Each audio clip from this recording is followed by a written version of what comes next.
So I'm hanging out here playing around with Kelevra's track drive system that I've modified ever so slightly. The tracks on the driver's side, if you will, on the left side of this chassis have been enhanced with some traction giving wheels, and I'm experimenting with whether or not that's doing any good. The short version is it does have a whole lot more traction. Unfortunately, it also makes it so it's difficult to steer. So, where one side will, the side with just the blast door, will flip around and crawl and try and go. When you're trying to steer, the tires just have too much traction, and as a result, kind of lock things up a little bit, make it very hard to steer. Another thing that I noticed while I was working with this is there's a chance to not put tracks quite so often, although it messes with the aesthetic a little bit. It may help balance out that traction need. So another thing worth noting on my interface here, I've taken the time to add in cruise control by just taking the suspension group that was already there and adding propulsion override increase decrease, and then just as a quick way to shut things down, I've got a reset as well. But I don't know that one's entirely necessary because it doesn't cruise very quickly. It is a lot of fun though, just letting go of the controls and letting the thing run down and mow down a tree. It's just very satisfying to have it mow through there. I'm headed for the valley on the mountain here, hoping to demonstrate the difference in traction as it gets into rougher terrain. I'm going to turn off my UI and see how it does. See if there's any noticeable difference as I get into the varied terrain between the wheels on and wheels off.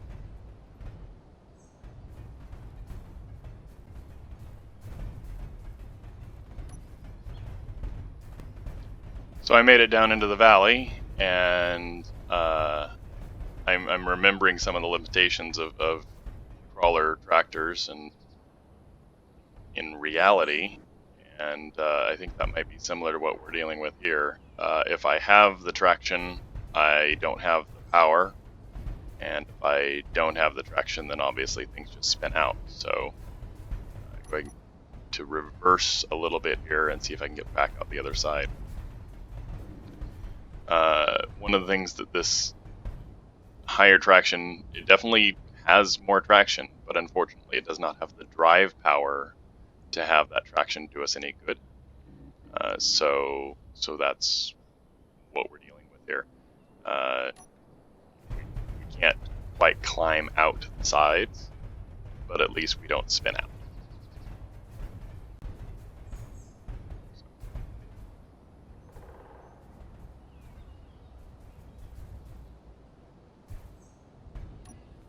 Let's see if there's any other questions that I needed to answer. I can't think of any with this experiment, but it does seem to be working. If there's any other thoughts, put them in the comment section below.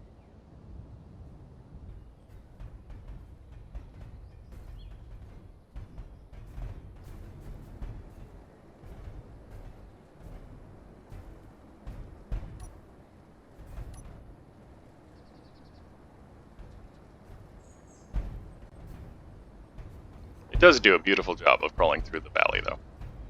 The bottom, no problem.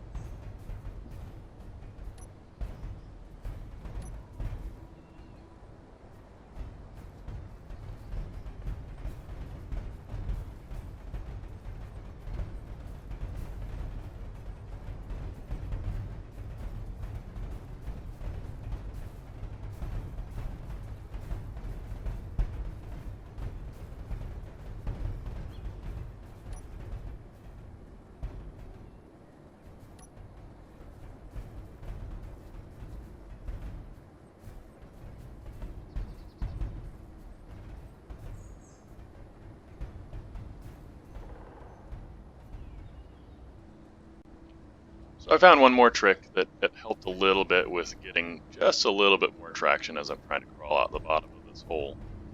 The rotors that are here typically are set to freewheel. You can set them to instead help you, which of course is not realistic. If your goal is for a realistic track drive, this is not going to do it. But even with that help, it's just not quite enough to get it out of the hole. The slope is a little bit too much, but at least it's not stopping on the way up. So once you start getting into tweaking it like that, you lose the advantage of being able to just control it with W and S, which is one of the huge suite of appeals of this track drive design. This is a really cool track drive. It just can't climb a slope quite this intense without intervention, say throwing thrusters on the back or something. So anyway, it definitely has its appeal and its disadvantages. It is really fun to see this level of detail in Space Engineers, though it really kind of pushes the limits of what we expect to see as normal in the game. So great job to the author. Again, that's this blueprint is not mine. This is Kelevra's track drive chassis, Excavator version, 100% vanilla. It is copy paste ready. It is not something that you can print on a projector, but it will work just fine pasted into a vanilla world. So it definitely has some appeal. So yeah, that's your highlights, your options for improving. Minor improvements, again, from being able to turn on cruise control. That's really my only suggestion as far as genuine improvements, is adding the propulsion override.